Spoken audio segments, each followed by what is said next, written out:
유비가 문무를 익힌 이야기. 스승을 찾아서. 유비의 나날은 바빴습니다.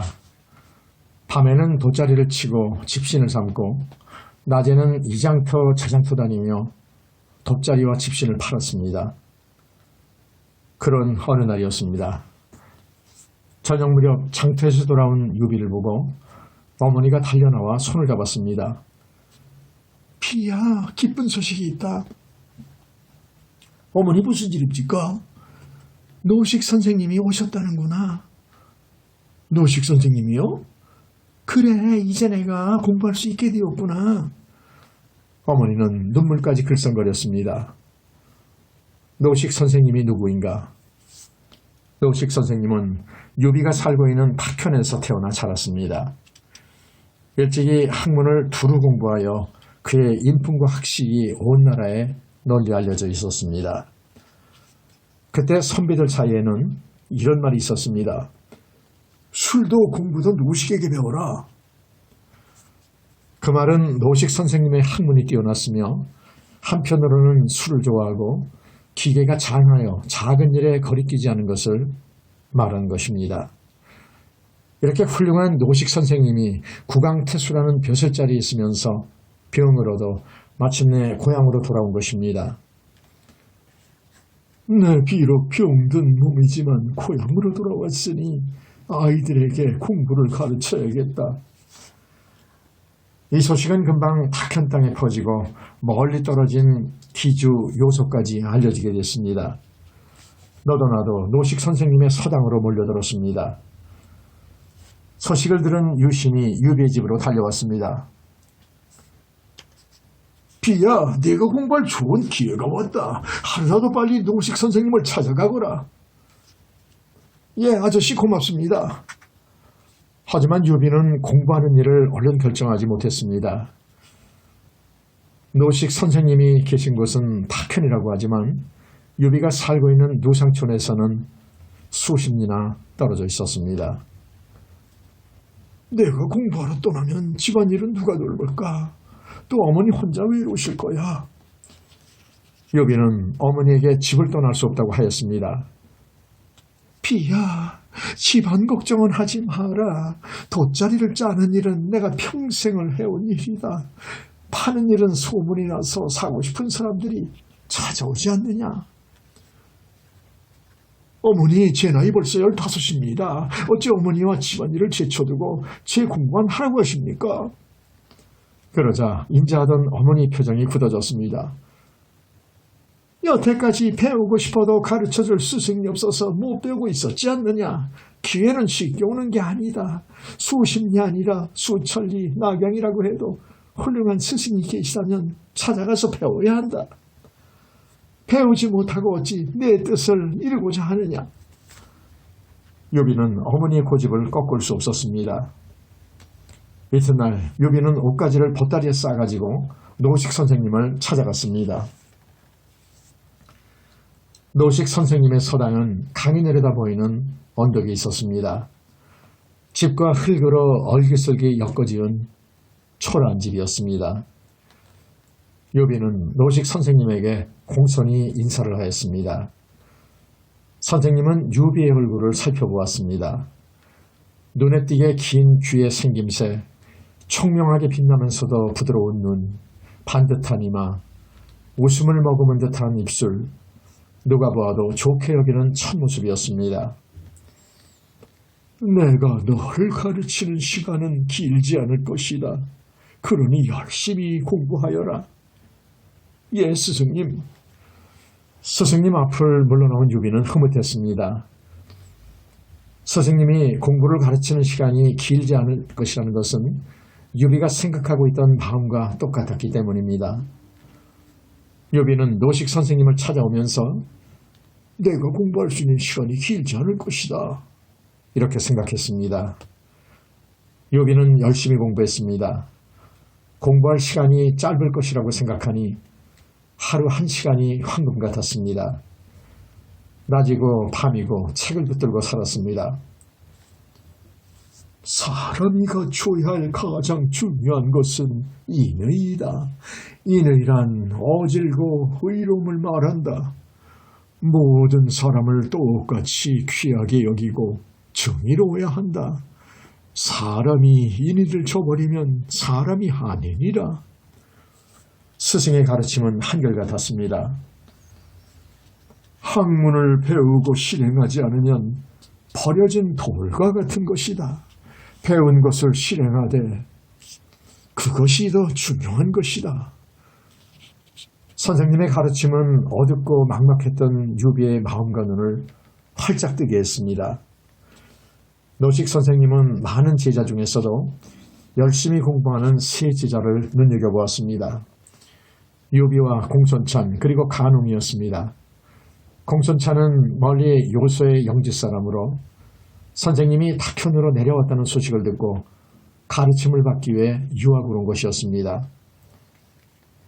그는 유비보다 나이가 많았지만은 둘은 마음이 맞아 금방 친구가 되었습니다. 그리고 간웅은 유비와 같은 고향 사람이었습니다. 공손찬은 그날 배운 것에 대해 질문하고 토론하기를 좋아했습니다. 하지만 유비는 점체 말이 없었습니다. 남의 말을 듣기를 좋아했습니다. 자기의 생각을 누가 묻기 전에 스스로 얘기하지 않았습니다. 생각을 깊이 묻어두고 생각하고 또 생각했습니다. 공손찬은 그런 유비를 두고 생각이 우물처럼 깊은 친구라고 했습니다.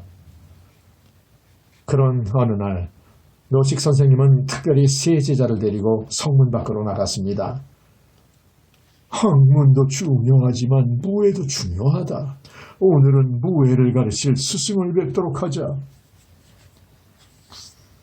노식 선생님이 찾아간 곳은 청룡사라는 절이었습니다. 어서 오게 친구. 그간 별거 없었나 애동. 두 사람은 반갑게 인사를 나누었습니다. 스님은 노식 선생님과 친구였습니다. 유비와 공손찬, 간웅은 해동 스님에게 인사를 하였습니다. 이 세 사람은 내가 특별히 아끼는 제자들일세. 해동 스님은 세 젊은이를 찬찬히 뜯어보았습니다. 모두 평범한 인물들이 아니군. 자네도 그렇게 보았는가? 장래에 큰 일을 이룰 인물들일세. 그러니 오늘부터 제자로 삼아주게. 노식 선생님의 말에 해동 스님이 고개를 끄덕였습니다. 세 젊은이는 해동 스님의 제자가 되는 의식을 갖추었습니다. 큰 인물은 문무를 고루 갖추어야 한다. 오늘부터 해동 스님에게 무예를 배우도록 한다. 다음 날부터 세 사람은 낮에는 노식 선생님에게 글을 익히고 밤에는 청룡사로 가 해동 스님에게 무예를 익혔습니다. 유비가 나그네가 된 이야기. 넓은 세상 속으로. 유비가 노식 선생님에게는 학문을 익히고 해동 스님에게 무예를 익힌 지 2년의 세월이 흘렀습니다. 봄이었습니다. 유비의 나이 18살이 되었습니다. 스승님에게 공부를 배우는 지난 시간은 한 시간도 헛되이 버릴 수 없는 귀중한 시간이었습니다. 어느 날 스승님이 유비와 공손찬, 간웅을 불렀습니다. 드디어 때가 왔구나. 유비는 스승님과 헤어질 시간이 온 것을 알았습니다. 처음 공부를 시작할 때 스승님께서 하신 말씀이 떠올랐습니다. 내가 너를 가르치는 시간은 길지 않을 것이다.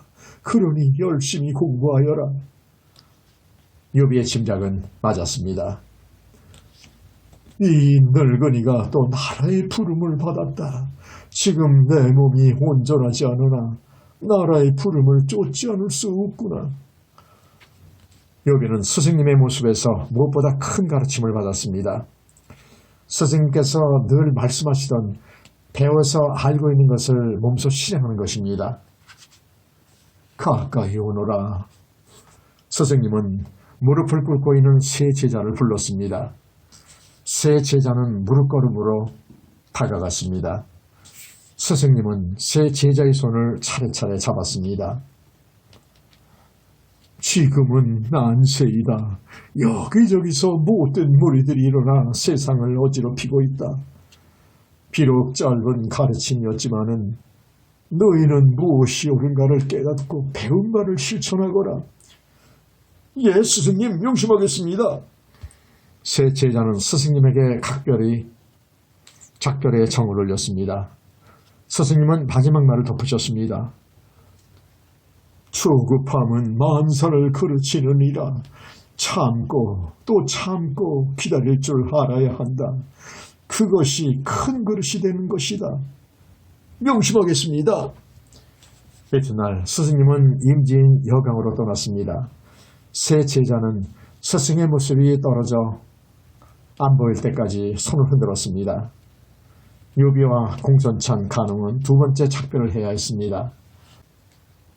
존경하는 스승과 작별하고 이제는 친구와 헤어져야 합니다.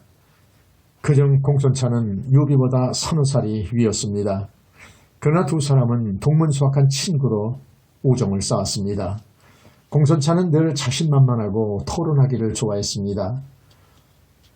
유비는 그런 공손찬이 부럽기도 하고 믿음직스러웠습니다. 공손찬은 유비가 동생뻘이었지만은 그에게 어린 구석을 찾아볼 수 없었습니다. 한없이 부드럽고 깊은 생각과 행동이 더없이 믿어웠습니다. 형, 이제 헤어지면 언제 다시 만날까? 우리는 뜻이 같은 사람이야. 머지않아 만나게 될 거야. 두 사람은 손을 굳게 잡았습니다. 유비는 공손찬 간웅과 헤어져 집으로 향했습니다.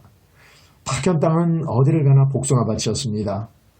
가지마다 새순이 파릇파릇 올라오고 있었습니다. 전해오는 이야기로는 한 늙은이가 잡초가 무성한 땅에 처음으로 복숭아 씨앗을 심었다고 했습니다.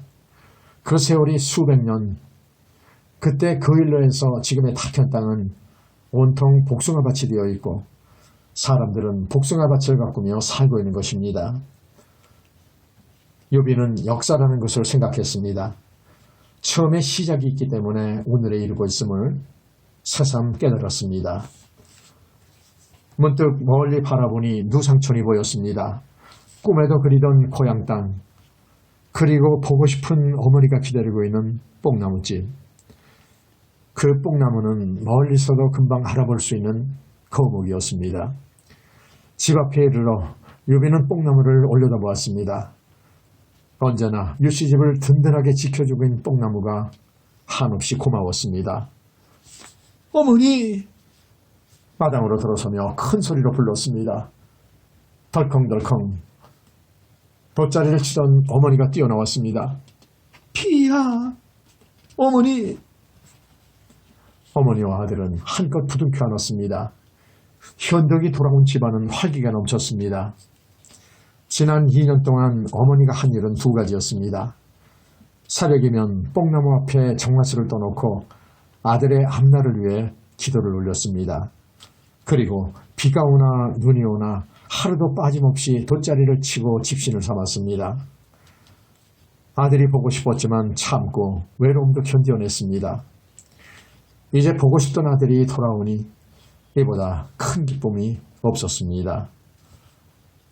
어머니는 무엇을 얼마나 배웠느냐, 이제 무엇을 배울 것이냐 하는 등의 것은 물어보지 않았습니다. 제 할 일은 제 스스로 해나가리라고 아들을 믿고 있었습니다. 유비는 그런 어머니가 고마웠습니다. 유비는 다시 돗자리와 집신을 가지고 장터에 나갔습니다. 탁현 장터는 군에서 제일 큰 장터였습니다. 장사꾼도 많고 사람도 많았습니다. 또 그만큼 물건도 많고 좋았습니다. 그런데 웬일인지 장터는 썰렁했습니다. 사람들은 삼삼오오 모여서 무슨 일이 일어났는지 수군거렸습니다. 무슨 일일까? 무슨 일이 일어난 걸까? 푸른 하늘은 이미 죽었다. 앞으로 누런 하늘의 시대가 온대. 이런 말이 입에서 입으로 퍼져나갔습니다. 그 말은 지금의 나라가 망하고 새로운 나라, 곧 황건적의 세상이 온다는 것이었습니다. 세상은 황건적의 바람이 불고 있었습니다. 머리에 누런 두건을 쓰고 노란 깃발을 든 무리들이 들고 일어났습니다. 아, 바로 이 바람이었구나. 욥비는 스승님의 말씀이 떠올랐습니다. 지금은 난세이다. 여기저기서 못된 무리들이 일어나 세상을 어지럽히고 있다. 욥비는 가져간 돗자리와 집신을 팔지 못하고 집으로 돌아왔습니다. 머릿속에는 한 가지 생각이 맴돌았습니다. 어지러운 세상, 지금 나는 어찌해야 하는가? 스승님의 말씀을 수없이 내리며 중얼거렸습니다. 짧은 가르침이었지만 너희는 무엇이 옳은가를 깨닫고 배운 바를 실천하거라. 무엇인가 준비해야 한다. 황건적의 누런 바람은 점점 거세어졌습니다. 가난에 찌들고 고통받던 백성들이 너도나도 노란 깃발 아래 모여 황건적이 되었습니다. 세상이 누런 세상이 될 것이라는 말이 거짓말이 아닌 듯 싶었습니다. 무엇을 어떻게 해야 하는가? 욥비는 당장 자기가 할 수 있는 일이 무엇인가 생각해 보았습니다. 그러나 아무것도 없는 듯 했습니다. 나이 23살이 되도록 노상천 촌구석에 처박혀 있는 욥비, 돗자리나 짜서 파는 돗자리 장수 욥비는 답답했습니다. 주먹으로 자기 가슴을 쿵쿵 쳤습니다. 무엇을 할 것인가? 이 어지러운 세상에 이곳에 앉아 돗자리나 짜고 집신이나 삼아 팔고 있을 것인가? 욥비는 뜬 눈으로 밤을 새우며 생각했습니다. 그래, 세상을 돌아보자. 내 눈으로 똑똑히 보자. 욥비는 결심했습니다. 넓은 세상으로, 누런 바람이 불고 있는 세상으로 나가보기로 했습니다. 욥비는 어머니에게 자기 생각을 말했습니다. 잘 생각했다. 사내 대장부는 넓은 세상을 보아야 한다. 오늘이라도 떠나거라. 어머니는 손수보찜을 꾸려주셨습니다. 그리고 붉은 보자기로 싼 물건을 내놓았습니다. 비야, 이걸 풀어 먹어라. 욥비는 보자기를 풀었습니다. 한 자루 복음이 나왔습니다. 이 복음은 아버지가 너에게 물려주는 유품이다. 오늘부터 항상 내 몸에 지니고 다니거라. 예, 어머니 명심하겠습니다. 욥비는 복음을 허리에 찼습니다. 어머니에게 작별 인사를 하고 집을 떠났습니다. 꿈을 찾아 떠나는 청년이 어찌 해를 받으리요. 흰 구름이 흘러가는 길에 푸른 용이 길을 가리킨다. 욥비는 정처 없이 떠도는 나그네가 되었습니다. 타편을 떠난 욥비는 요주 땅으로 다시 기주 땅을 거쳐 고록으로 갔습니다. 세상은 넓고 넓구나. 욥비는 마지막으로 위군이라는 곳으로 가서 바다 같은 강줄기를 따라 정처 없이 떠돌았습니다. 그 세월이 2년이 흘렀습니다. 약적군 장각 이야기. 푸른 하늘은 죽고 누런 하늘이 혈리네. 고록군 한마을에 장씨 삼형제가 있었습니다. 맞이는 이름이 장각, 둘째는 장보, 막내는 장량이었습니다. 삼형제는 재주가 뛰어났습니다. 공부도 잘하고 무예도 출중했습니다. 그중 맞이 장각은 사람들의 칭찬이 자자했습니다. 학문도 뛰어나고 헌전도 좋으니 틀림없이 큰 인물이 될 거요. 우리 고록땅에서 나올 큰 인물이고 말고. 장각은 열심히 글을 읽었습니다. 농사일을 하면서도 손에서 책을 놓지 않았으며 나무를 하러 갈 때나 약초를 캐러 갈 때에도 책을 들고 갔습니다. 어느 날은 길을 가면서 책을 보다가 연못에 빠졌으며 또 어느 날은 산길을 가면서 책을 보다가 절벽 아래로 떨어지기로 하였습니다. 그럴 때마다 장각은 다친 데 없이 기적같이 살아났습니다. 하늘이 낸 사람은 다르다니까. 연못에 빠져도 살아나고 절벽 아래로 떨어져도 살아나고 언젠가 장각의 새가 올 걸세. 장각은 마을 사람들의 희망이었습니다. 지금은 비록 가난한 집안의 자식으로 농사를 짓고 약초나 캐는 보잘것없는 촌뜨기지만 언젠가는 큰 인물이 될 것이라고 굳게 믿었습니다. 그런 어느 해 장각은 드디어 낙양으로 과거를 보러 가게 되었습니다. 부디 장원급제하여 금의 환영하게. 예, 꼭 장원급제하겠습니다. 장각은 마을 사람들의 배웅을 받으며 낙양으로 향했습니다. 동풍에 얼음이 풀리게 되었으니 고목이 봄을 만나 꽃이 피게 된다. 장각은 길을 가면서도 글을 읽고 글을 지었습니다. 낙양에는 방방곡곡에서 몰려든 선비들로 인산이네였습니다. 모두들 장원급제의 큰 뜻을 품고 과거를 보러 온 것입니다. 드디어 과거 시험이 치러졌습니다. 장각은 나붙은 과제를 보고 지치 없이 글을 지었습니다. 나는 틀림없이 장원급제한다. 마음속으로 자신했습니다. 그러나 장각은 보기 좋게 떨어지고 말았습니다. 내가 너무 잘안했구나. 장각은 고향으로 돌아와 다시 공부에 열중했습니다. 그리고 이듬해 다시 과거 시험을 보았습니다. 그러나 두 번째도 급제하지 못했습니다. 내가 아직 학문이 모자라는구나. 장각은 더 열심히 공부했습니다. 세 번째 과거를 보았습니다. 그러나 또 떨어졌습니다. 세 번이나 떨어지다니. 아니야, 이건 무엇인가 잘못되었다. 장각은 벼슬아치들을 의심했습니다. 장원급제가 실력으로 되는 것이 아니라 돈을 주고 사는 것이었습니다. 썩었어. 임금도 썩고 신하들도 썩었다. 장각은 세상이 싫어졌습니다. 차라리 약초꾼이나 되자. 장각은 집으로 돌아와 책을 불태워버렸습니다.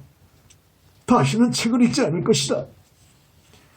장각은 이튿날부터 망태기를 들고 산으로 올라가 약초를 캤습니다.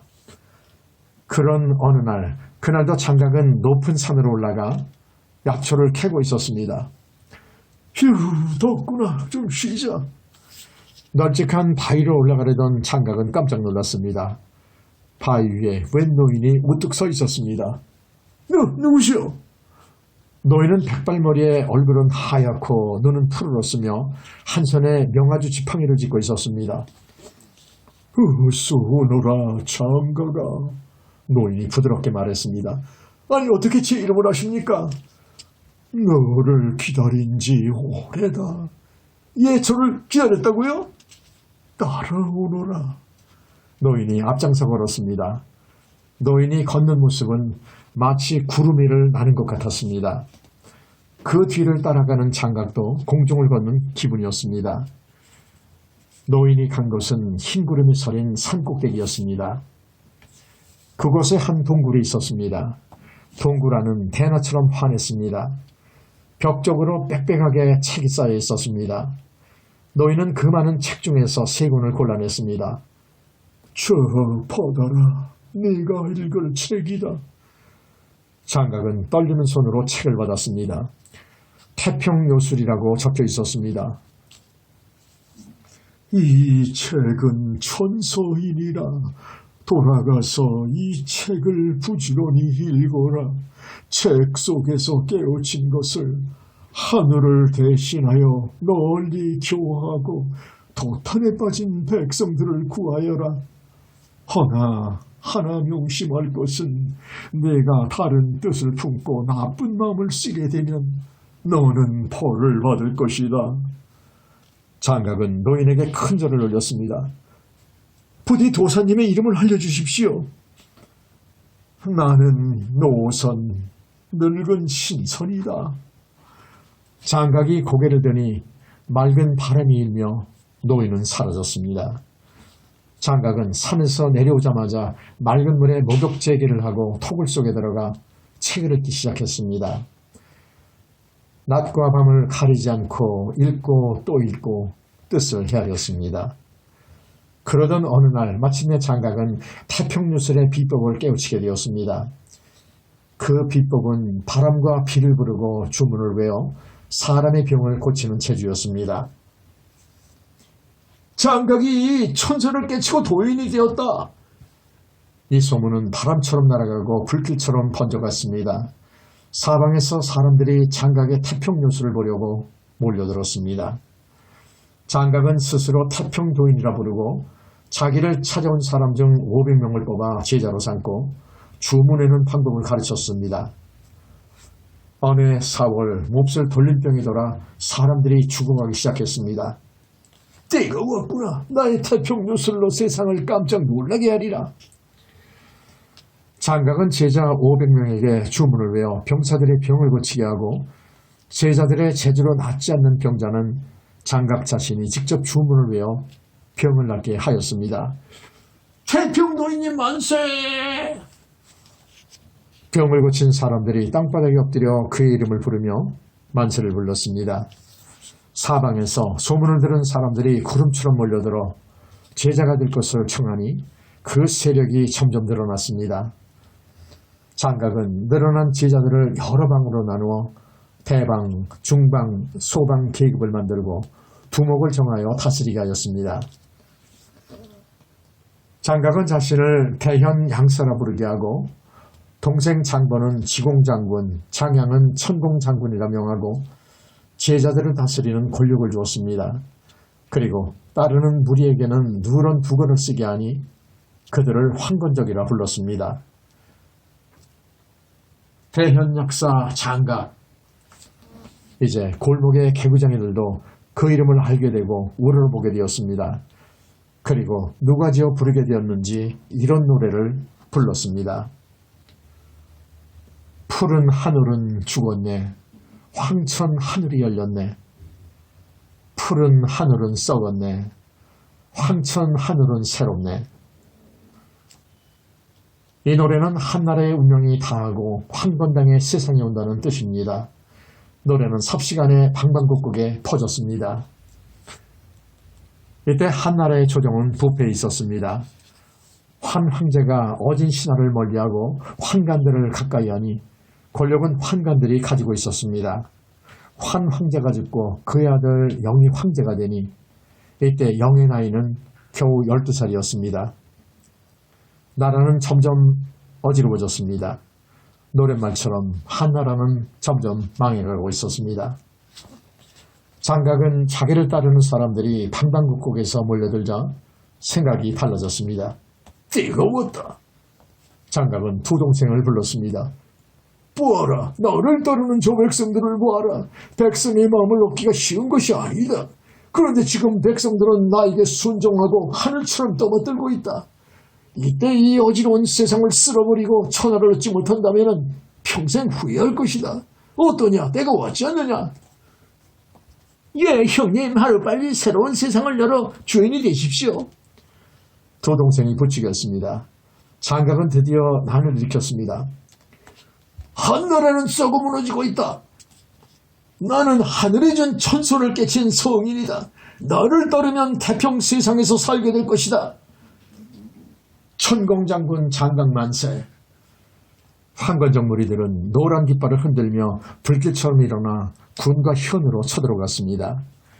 청주, 유주, 서주, 기주, 형주, 양주, 연주, 예주 등 가는 곳마다 관군을 무찔렀습니다.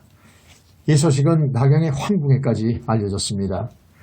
다급해진 형제는 하진 장군에게 황건적을 치라고 명하고 전국 각지의 장수들도 도둑의 무리들을 무찌르는데 힘을 다하라고 명령했습니다. 이에 각처에 내노라는 장수들이 일제히 황건적을 무찌르기 위해 군사를 일으켰습니다.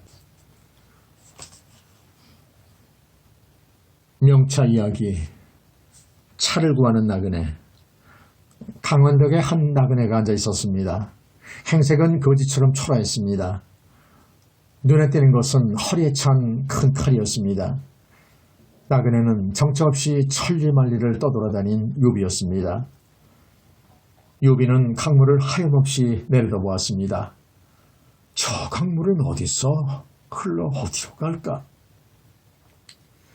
강물은 누런 황토빛이었습니다. 수수만 년 말없이 흐르는 강물은 한 번도 푸른 빛을 낸 적이 없었습니다.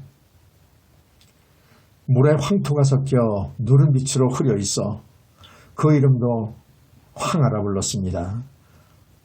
저 멀리 피안 갱나 산맥에서 시작된 강물은 굽이굽이 수천 리를 흐르고 흘러서 먼 바다로 나갔습니다. 휴. 요비는 깊은 한숨을 내쉬었습니다.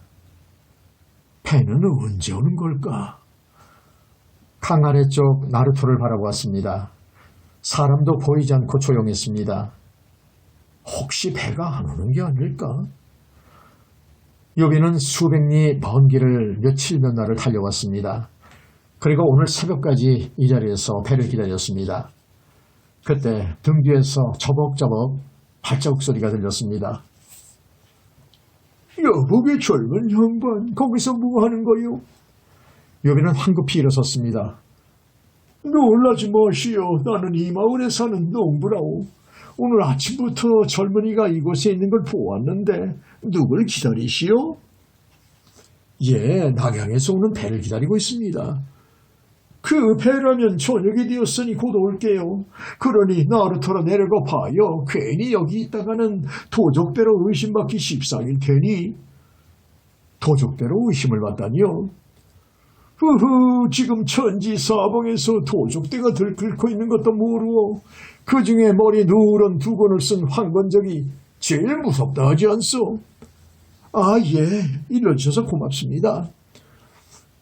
요비는 농부에게 인사를 하고 언덕을 내려갔습니다. 어느새 붉은 노을이 강물을 물들였습니다. 그 강 위로 물새들이 떼를 지어 날아갔습니다. 요비가 나루토기에 다다랐을 때 사방을 두리번거리며 오던 관아의 병들들과 마주쳤습니다. 제 촌뜨기는 처음 보는 놈이다. 아무래도 수상해. 서라! 바늘창을 든 두 병졸이 달려와서 다짜고짜로 유비에게 창을 겨누었습니다. 내려온 황건적 끈앞풀이지? 아니요. 요비는 뒤로 물러서며 손을 내저었습니다. 어디서 놈이냐? 탁현 사람이요. 탁현은 어디에 오느냐? 노상촌이란 시골이요. 노상촌? 예, 뽕나무가 많은 마을이지요. 무슨 일을 하느냐? 돗자리나 집신을 삼업하는 장사꾼입니다. 이름은 뭐냐? 예, 성은 유씨고 이름은 비라합니다. 병들들은 의심을 풀고 유비의 위아래를 훑어보았습니다. 유비의 행색이 초라하기 그지없었습니다. 그런데 좀 이상하게 생긴 모습이었습니다. 키는 팔척에 멋없이 크고 양쪽 귀는 어깨까지 쳐져 자기 눈으로 볼 수 있었으며 양 팔은 뒤로 무릎 밑까지 내려왔습니다. 흐흐, 이자가 정말 이상하게 생겼구나. 영락 없는 당나귀 귀에 원숭이 펄이로구나. 두 병졸은 서로 마주보다가 웃음을 터뜨렸습니다. 요비도 따라 웃었습니다. 세 사람이 웃는 모습은 마치 친구 같았습니다. 그러다 병졸 하나가 갑자기 웃음을 뚝 그쳤습니다. 아니, 그 칼은 뭐냐? 요비의 허리에 찬 칼을 가리켰습니다. 요비는 자기도 모르게 칼집 잡은 손에 힘을 주었습니다. 내 초림에 안 어울리는 칼이야. 그거 어디서 훔친 게 아니냐? 병졸들은 다시 다그쳐 물었습니다. 아니요, 훔친 게 아닙니다. 부하니 보통 칼이 아닌 것 같은데 어디 풀어보아라. 요비는 머뭇거리다가 칼을 내보였습니다. 칼자루가 번쩍번쩍 빛났습니다. 보십시오. 황금으로 칼자루를 싸고 옥구슬을 달았습니다. 돌아가신 제 아버님이 물려준 유물입니다. 요비는 자랑이라도 하듯이 말했습니다. 병들은 목소리가 당당해진 요비를 쳐다보다가 눈이 마주쳤습니다. 그러자 병졸은 슬그머니 눈길을 피했습니다. 행색이 초라하고 생김이 우습다고 생각을 했는데 그게 아니었습니다. 이마는 번듯하게 잘생겼고 짙은 눈썹 아래 빛나는 눈동자는 총명했으며 어딘지 모르게 당당하고 고상한 인품이 엿보였습니다. 아무튼 혼자 떠돌아다니지 마시오. 이곳에 언제 황건적이 들이닥쳐 약탈을 할지 모르고 황건적으로 의심받을 수 있으니 빨리 고향으로 돌아가시오. 예, 고맙습니다. 병들들이 떠나자 유비는 바삐 나루토로 걸어갔습니다. 뿡뿡 백구동 소리가 들려왔습니다. 드디어 도출단 낙양배가 강 위쪽에 나타났습니다. 그동안 어디 숨어있기라고 하였듯이 사람들이 여기저기서 나타났습니다. 배는 미끄러지던 물결을 따라 내려왔습니다. 낙양의 상선답게 커다란 배였습니다. 뱃전은 울긋불긋 오색이 찬란하게 칠해져 있고 높은 돛대에도 오색 깃발이 펄럭이고 있었습니다. 배가 나루터에 닿자 물건을 사려는 사람들이 한꺼번에 몰려들었습니다. 배에서 물건을 가져온 장사꾼들이 하나둘 내리기 시작했습니다. 말과 나귀를 끌고 온 말병수, 솜과 무명을 가져온 농부, 닭과 달걀을 가져온 닭장수, 소를 몰고 온 소장수, 오곡 잡곡을 다 가져온 곡물장수, 과일을 가져온 과일장수들이 차례차례 내렸습니다. 나루토는 금방 북적거리는 장터가 되었습니다. 물건이 많기도 하지. 역시 낙양에서 온 배는 다르구나. 요비는 눈이 휘둥그레졌습니다. 낙양이 어디이던가. 이 나라 후안의 서울이며 임금인 영대가 살고 있는 곳입니다. 요비는 막 배에서 내리는 상인들을 찾아보았습니다.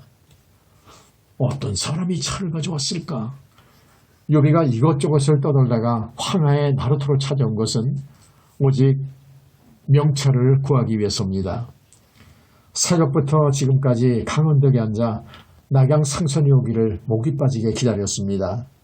한 장사꾼이 차단지를 들고 흥정하는 것이 보였습니다. 중간 상인에게 넘어간 차는 점점 더 비싸질 것입니다.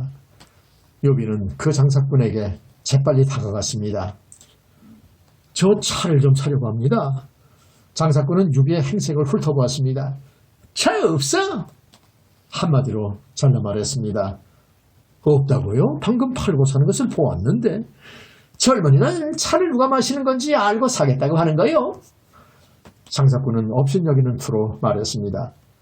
그도 그럴 것이 이 차는 임금이 사는 궁궐이나 부잣집의 귀족들이 마시는 아주 귀한 것이었습니다. 예, 알고 있습니다. 꼭 필요해서 그러니 조금만 파십시오. 요비는 끈질기게 졸랐습니다. 허허, 이 양반 차 못 사면 죽기라도 하겠소. 예, 저는 차를 못 사면 죽을 수밖에 없습니다. 뭐요? 그래야 장사꾼은 요비를 뚫어지라 쳐다봤습니다. 좋소, 팔기는 파는데 좋은 차밖에 없어서 값이 비싸다오. 좋습니다. 아주 비싼 좋은 차로 주십시오. 요비는 품속에서 조심스럽게 가죽 주머니를 꺼내 은과 사금을 털어놓았습니다. 장사꾼은 은과 사금을 보고 고개를 갸웃거렸습니다. 은은 얼마 안 되는군. 돈만큼 쳐 주십시오. 이 차를 누가 마실 것이요? 제 어머님께 드릴 것입니다. 오, 아주 효자이시군. 젊은이는 무슨 일을 하오? 돗자리나 집신을 팔기도 하고 농사도 짓지요. 그러면 이 차값을 버는데 얼마나 걸렸소? 2년이 넘게 걸렸죠. 어허, 이렇게 값지게 차를 팔아보기는 처음이요. 장사꾼은 얼른 배로 가더니 작은 차단지를 가지고 왔습니다. 여기 있어. 어머니께 효도하시오. 고맙습니다. 고맙습니다. 요비는 차단지를 가슴에 품고 어린애처럼 좋아했습니다. 어머니 차를 샀습니다. 기뻐하시는 어머니 얼굴이 떠올랐습니다. 어머니 조금만 기다리세요. 아들 비가 차를 가지고 돌아갈 것입니다. 그러나 황하에서 고향 타현까지는 수백 리 길이었습니다. 이미 주위는 캄캄한 밤이었습니다. 안 되겠구나. 오늘은 이곳에서 자고 내일 새벽 일찍 떠나자. 요비는 강가의 한 주막으로 찾아 들어갔습니다. 그때 요비의 뒤를 한 사나이가 쫓고 있었습니다. 사나이는 요비가 차를 흥정할 때부터 지켜보고 있었습니다. 요비는 그것을 까맣게 모르고 있었습니다.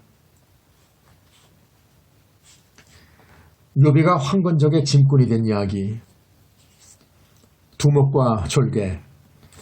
요비가 찾아 들어간 주막은 장사꾼들로 북적거렸습니다. 요비는 복록방에서 다른 사람들과 섞여 잠자리에 들었습니다. 품속 깊이 차단지를 간직하고 허리에는 칼을 찬 채였습니다. 한밤중이었습니다. 누군가 요란스레 문을 두드리는 소리에 눈을 떴습니다. 큰일 났어요. 황건적들이 쳐들어왔어요. 목숨이 위험하니 빨리 몸을 피하시오. 주인이 소리쳤습니다. 황건적이라고? 어이구, 큰일 났네. 잠에서 깬 사람들이 우왕좌왕 소리치며 도망쳤습니다. 욥이도 재빨리 뒷문으로 빠져 도망쳤습니다. 주막 뒤 나무숲에 몸을 숨기고 마을을 내려다보았습니다. 마을은 아수라장이었습니다. 집집에서 시뻘건 불길이 씻었고 사람들은 이리저리 도망가고 말을 탄 황건적들은 도망치는 사람들을 뒤쫓기 시작했습니다. 여기저기서 비명소리가 귀를 찢었습니다. 어제 저녁 낙양 상선이 들어온 것을 알고 물건을 약탈하러 온 것이 틀림없었습니다. 나쁜 놈들! 욥이는 당장이로 달려갈 자세로 칼을 뽑았습니다. 두고 볼 수 없다. 그 순간 목숨은 하나뿐이다. 만영은 졸장부들이 부리는 것이다. 노식 선생님의 가르침이 번개처럼 스쳐갔습니다. 그래, 황건적 몇 놈을 죽인다고 해서 세상이 달라지는 것은 아니다. 참자. 욥이는 끓어오르는 분을 참으며 칼을 칼집에 넣었습니다. 가자. 어머니가 기다리는 고향으로 돌아가자. 욥이는 어둠을 헤치고 산길을 달리기 시작했습니다. 얼마나 달렸을까? 날이 환하게 밝아올 때쯤 저 멀리 흑담이 보였습니다. 달려가 보니 공자님을 모신 사당이었습니다. 욥이는 공자묘 안으로 들어가 목상 앞에 공손히 엎드렸습니다. 공자님, 이 나라를 구고 살피시옵소서. 지금 이 나라는 황건적 같은 도적대가 나타나 세상을 어지럽히고 있습니다. 언제까지 저 도적대들을 두고 보아야 합니까? 공자님은 덕으로 세상을 구하셨습니다. 저 욥이는 무로 이 세상을 바로잡겠습니다. 욥이는 맹세라도 하듯이 큰 소리로 말했습니다. 그리고 공손히 절을 올렸습니다. 그때였습니다. 미친 듯한 웃음소리가 들렸습니다. 깜짝 놀란 욥이가 칼을 뽑으려는 순간 웬놈이 날쌔게 달려들어 욥이의 멱살을 잡아챘습니다. 이놈 꼴쩍 마라! 또 한 놈은 공자님의 목상을 세차게 걷어찼습니다. 이 촌놈아, 지금 누구에게 뭐라고 짓거렸느냐? 어디 한번 다시 똑똑히 말해봐. 갑자기 공격을 받은 욥이는 정신을 차릴 수가 없었습니다. 내 말이 안 들리나? 조금 전에 내 놈이 한 말을 다시 해보아라. 황건적 도적이 어쩌고 무로 세상을 바로잡겠다고 했지 않느냐? 그 말 뜻이 무엇이냐? 아무것도 아닙니다. 뜻없는 말입니다. 그저 산길을 혼자 가다가 무서움을 달래기 위해서 해본 소리입니다. 욥이는 굽실거리며 두 놈을 올려다보았다. 험상궂은 얼굴에 머리에는 누런 두건을 둘러쓰고 가슴에는 갑옷을 입고 있었으며 큰 칼을 차고 있었습니다. 여기서 이놈들에게 당할 수는 없다. 저는 돗자리나 집신을 팔러 다니는 장사꾼입니다. 부디 불쌍히 여기셔 보내주십시오. 중거리냐? 예. 황건적들은 욥의 행색을 훑어보고 머리를 끄덕였습니다. 네가 사는 곳은 어디냐? 타현 누상촌입니다. 타현이라고? 그렇다면 잘 되었다. 우리가 가는 방향과 같으니 저 짐을 지고 앞장서 가라. 예, 그래야겠습니다.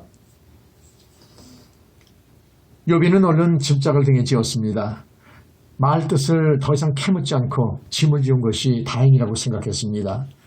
두 황건적 패와 욥이는 부지런히 산길을 걸었습니다.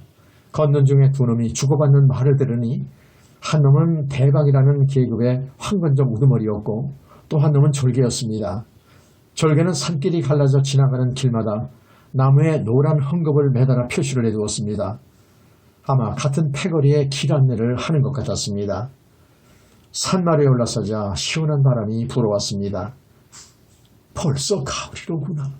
한시라도 빨리 고향에 돌아가야 하는데 이게 무슨 꼴인가. 욥이는 한숨을 내쉬었습니다. 틈을 봐 도망치자. 품속을 더듬어 보았습니다. 차단지가 잡혔습니다. 놈들이 몸을 뒤지지 않은 게 천만다행이었습니다. 허리에 찬 칼을 보고도 아무 소리 하지 않았습니다. 욥이는 등짐이 무거워 걸음걸이가 느려졌습니다. 야 이놈아 빨리 못 가. 졸개는 가끔씩 소리를 질러 걸음을 재촉했습니다.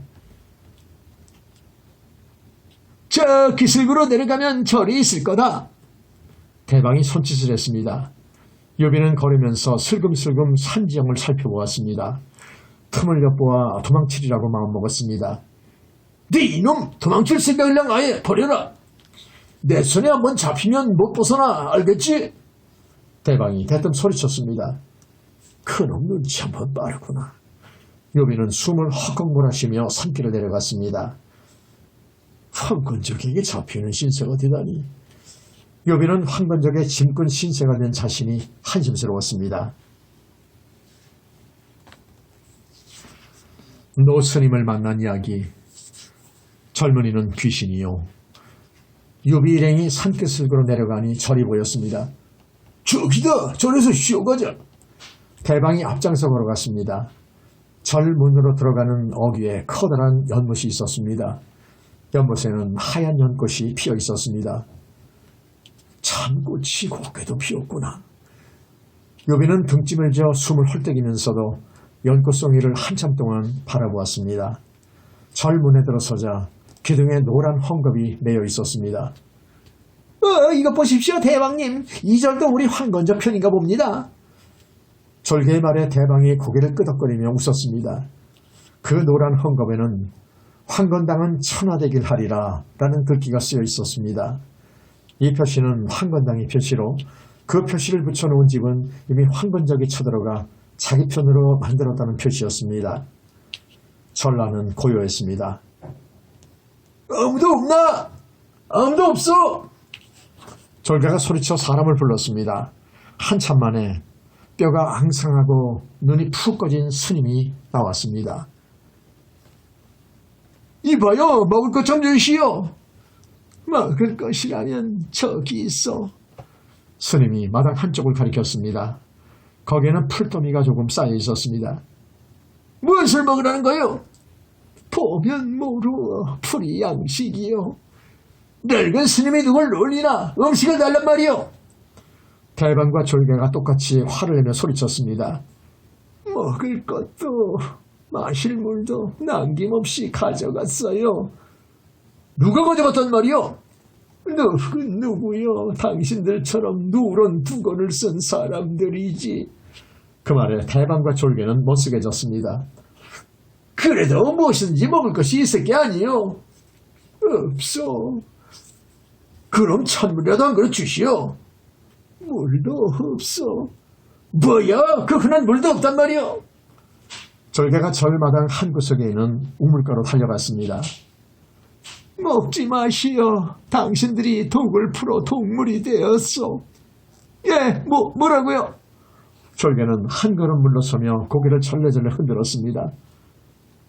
나무 아미타불. 스님은 천천히 걸어 법당 안으로 들어갔습니다. 배가 고픈 졸개가 씩씩거리며 절 구석구석을 다 뒤졌습니다.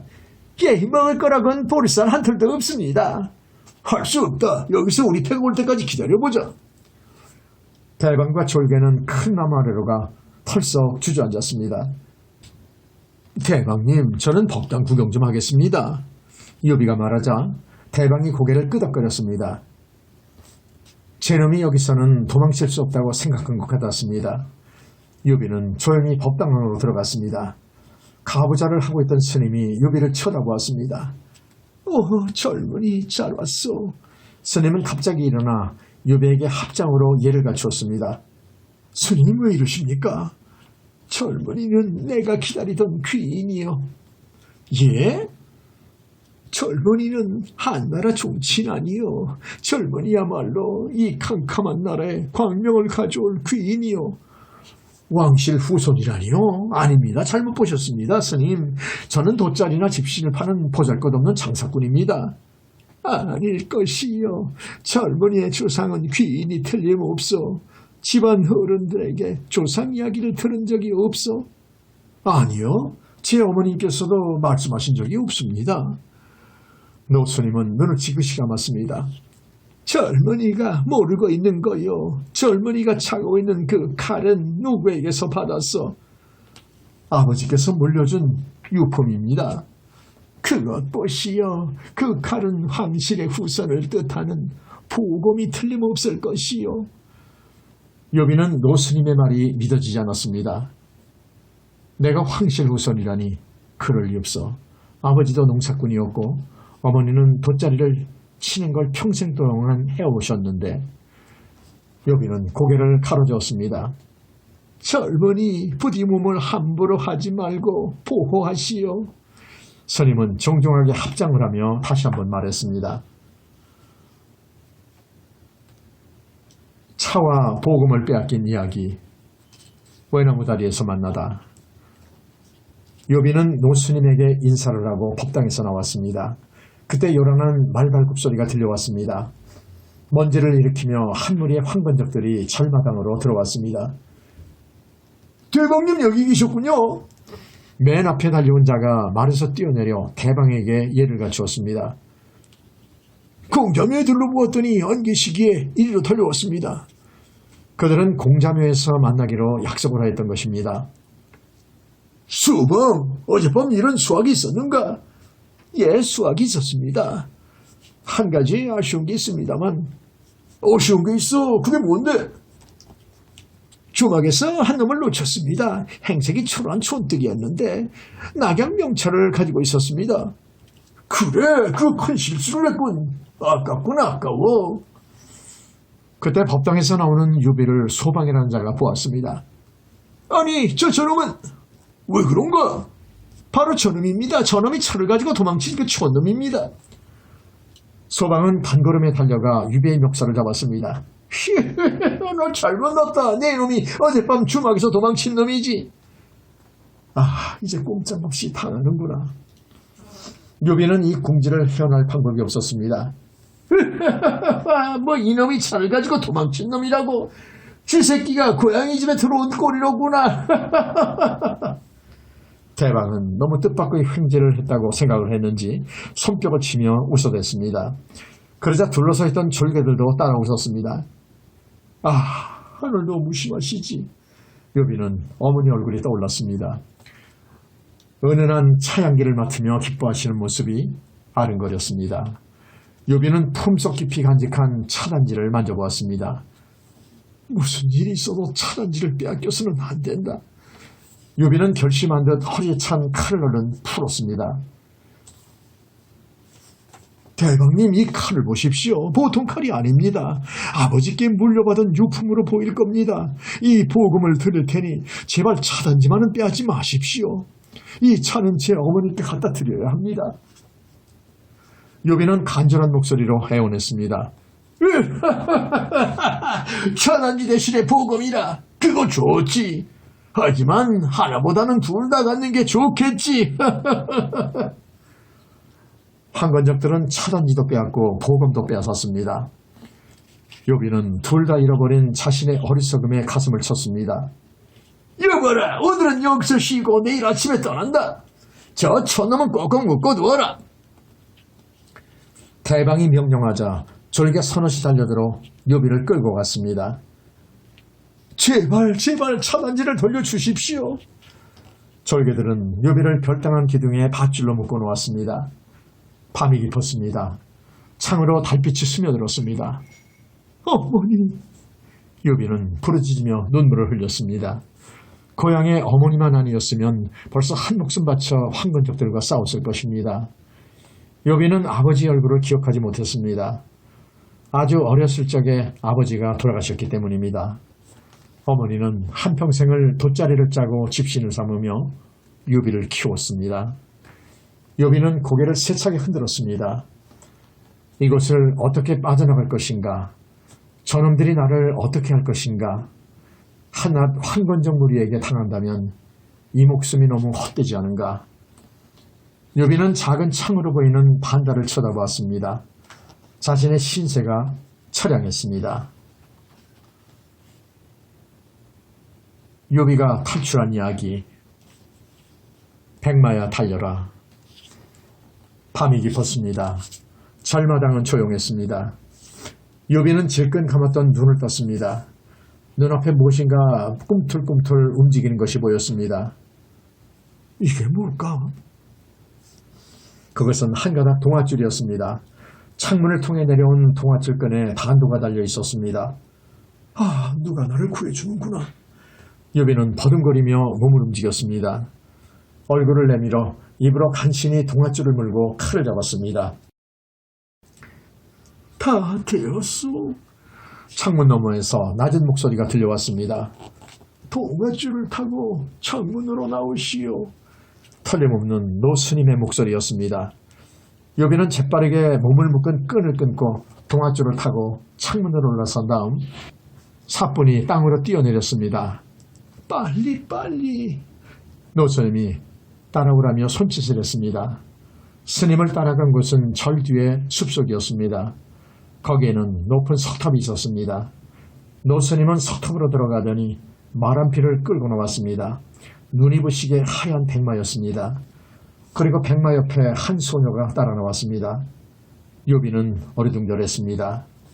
젊은이, 알고 싶은 게 많겠지만 묻지 마시오. 한시라도 빨리 말을 몰아 이곳을 떠나시오. 요비는 머뭇거렸습니다. 이 아가씨는 이곳 성주님의 따님이요. 얼마 전 황건적이 쳐들어와 성이 불타버렸어. 그때 이 따님만 겨우 목숨을 건져 이곳으로 도망쳐온 것을 내가 이 석탑에 숨겨두었어. 모든 일이 하늘의 뜻이니 젊은이가 이 아가씨를 보살펴 주시오. 노스님이 말고삐를 건네주었습니다. 자, 어서 말에 오르시오. 젊은이는 귀한 몸이요. 부디 몸을 함부로 하지 말고 보호하시오. 노스님은 소녀에게 다가갔습니다. 부형아, 이 젊은이를 믿으면 된다. 그러니 어서 말에 오르거라. 노스님이 재촉했습니다. 스님께서는 어떻게 하시려고 하는지요? 내 걱정은 마시오. 나는 이제 할 일을 다 했어. 노스님은 더는 할 말이 없다는 듯 석탑 속으로 사라졌습니다. 요비는 부용 아가씨에게 다가갔습니다. 아가씨 어서 타십시오. 부용 아가씨는 가볍게 말에 올랐습니다. 요비도 훌쩍 말에 올라탔습니다. 두 사람은 스님이 사라진 석탑을 쳐다보았습니다. 높은 석탑 위로 한 그림자가 보였습니다. 스님이었습니다. 젊은이 저쪽으로 말을 달리시오. 서북쪽 북두칠성이 반짝이는 곳이오. 그 길로 가면 무사할 것이오. 어서 빨리 떠나시오. 스님은 그 말을 끝으로 석탑 아래 벼랑으로 몸을 날렸습니다. 아, 스님! 요비와 부용 아가씨는 짧은 비명을 질렀습니다. 두 사람에게 살 길을 열어주고 최후의 죽음을 맞이한 것입니다. 이야! 요비는 힘껏 말고삐를 잡아챘습니다. 백마는 힘차게 땅을 차고 달리기 시작했습니다. 쉬쉬, 따닥, 따닥. 백마는 좁은 숲속길을 바람처럼 달렸습니다. 멀리 도망가자. 요비는 노스님이 가르쳐준 방향으로 말을 몰았습니다. 그러나 얼마 가지 않아서 뒤에서 요란한 말발굽 소리가 들려왔습니다. 황건적이 추격해오는 것입니다. 이랴! 부용 아가씨는 납작 엎드린 채 유비의 허리를 꽉 잡았습니다. 백마는 달린다. 집신장수 유비, 아리따운 부용 아가씨, 백마는 달린다. 산길을 바람처럼, 언덕을 구름처럼, 들판을 화살처럼 백마는 달린다. 백마는 쉬지 않고 달렸습니다. 황건적의 추격도 끈질겼습니다. 어느새 먼 동이 터오고 있었습니다. 백마는 입에서 허연 거품을 풀풀 내뿜었습니다. 두 사람을 태우고 달렸으니 지쳐버린 것입니다. 눈앞에 강이 보였습니다. 백마야, 여기서 쓰러지면 안 돼. 저 강을 건너야 돼. 다행히 강물은 깊지 않았습니다. 제발 이 강만은 건너다오. 백마는 유비의 마음을 아는 듯 필사적으로 강을 건넜습니다. 유비를 추격해온 황건적들은 강언덕에 멈춰섰습니다. 언덕에다 활을 쏘아라. 대방이 명령했습니다. 한 궁수가 재빨리 말에서 내려 활을 겨누었습니다. 피웅! 바람을 가른 화살이 막 강을 건넌 백마의 엉덩이에 꽂혔습니다. 히히힝! 백마는 펄쩍 뛰어오르더니 그 자리에 쓰러졌습니다. 요비와 부용 아가씨도 말에서 떨어져 나뒹굴었습니다. 아, 이제 모든 게 끝이로구나. 요비는 입술을 깨물었습니다. 부용 아가씨는 기절했는지 꼼짝하지 않았습니다. 황건적대들이 말을 몰아 강을 건너왔습니다. 네 이놈이 내 소나기에서 벗어날 줄 알았더냐. 말을 지쳐 달려온 황건적들이 쓰러진 요비를 에워쌌습니다. 이놈, 이제 내 운명이 다했다. 졸개 하나가 긴 창을 휘둘렀습니다. 이대로 죽을 수는 없다. 요비는 재빨리 몇 바퀴 구르며 창끝을 피했습니다. 손끝에 매끈한 돌 하나가 잡혔습니다. 재빨리 일어나 한 놈을 향해 힘껏 던졌습니다.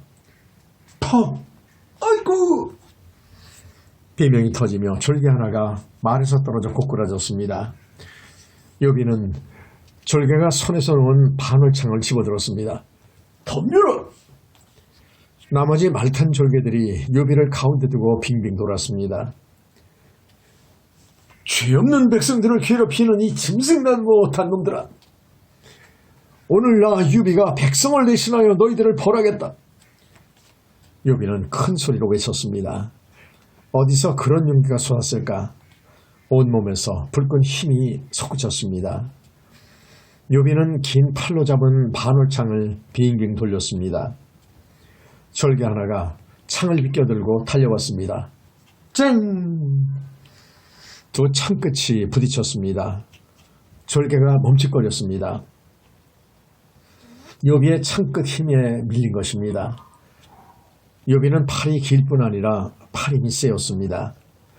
그것은 어린 시절 집마당에 있는 커다란 뽕나무에 매달려 그네 타기를 했기 때문입니다. 어쩌면 뽕나무에 하도 매달려서 팔이 길어졌는지도 모릅니다. 이번에는 다른 절개가 창을 세우고 달려들었습니다. 쨍쨍! 두 합을 겨루었습니다. 요비가 창을 놓쳤다가 재빨리 움켜쥐었습니다. 절개가 별게 아니라는 듯이 씩 웃었습니다. 원래 요비는 무예가 신통치 않았습니다. 노식 선생님에게 동문 수학하던 공손찬 가능과 같이 청룡사 해동 스님에게 무예를 익혔지만은 그 기간은 길지 않았습니다. 비켜라, 저 촌놈이 목숨 아까운 줄을 모르는구나. 지켜보던 대방이 칼을 빼 공격했습니다. 이야! 단 1합에 요비는 창을 놓치고 쓰러졌습니다. 전뜨기 해성이 같으니. 대방이 쓰러진 유비의 가슴을 발로 짓눌렀습니다. 주둥이는 살아서 못하는 말이 없구나. 대방이 칼을 높이 쳐들었습니다. 유비는 눈을 지그시 감았습니다. 어머니. 마지막으로 그 이름을 불렀습니다.